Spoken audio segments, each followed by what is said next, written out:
Баршаңызға сәлем, арнамның көрермендері. Бүгінгі тақырып бізде антибиотик жайында болмақ. Антибиотик бәрін емдейді деп ойлайсыз ба? Тамақ ауырса, қызу көтерілсе, немесе тұмау болса, бірден антибиотик ішетіндер көп. Бірақ бұл ең үлкен қателік. Бүгін мен сізге неге антибиотикті өз бетіңізше қабылдауға болмайтынын айтып берем. Жалпы антибиотик деген не? Антибиотик бактерияларды жоятын дәрі. Яғни, ол бактериялық инфекцияға қарсы ғана әсер етеді. Ал тұмау, жөтел, тамақ ауруларының көбі вирус тудырған аурулар. Ал вирусқа антибиотик әсер етпейді. Сол үшін антибиотик ішу пайдасыз ғана емес, зиянды да болуы мүмкін.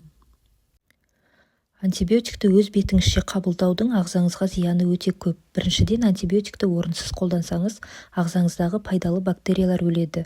Соның салдарынан ас қорыту бұзылып, иммунитет әлсірейді. Екіншіден, бактериялар дәріге үйреніп алады. Бұл антибиотикке төзімділік деп аталады. Ертең сізге шын керек болған кезде дәрі әсер етпей қалуы мүмкін. Үшіншіден, өз бетіңізше дозасын таңдау бауыр мен бүйрекке үлкен зиян келтіреді. Шын мәнінде антибиотик қай кезде керек? Антибиотикті тек дәрігердің тағайындауымен қабылдау керек.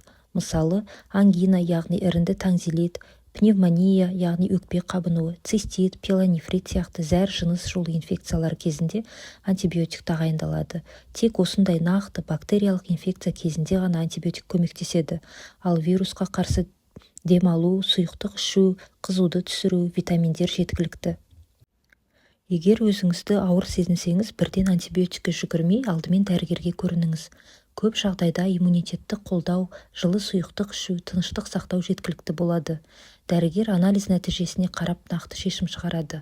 Бұл өз денсаулығыңызды қорғаудың ең дұрыс жолы. Есіңізде болсын, антибиотик ойыншық емес. Оны орынсыз қолдану өз денсаулығыңызға ғана емес, қоғамдағы басқа адамдарға да зиян. Сондықтан келесі жолы ауырғанда антибиотик қабылдамай дәрігермен кеңескен жөн. Құрметті көрермендер, егер де видео пайдалы болса, лайк басып, арнаға жазылып кетіңіздер.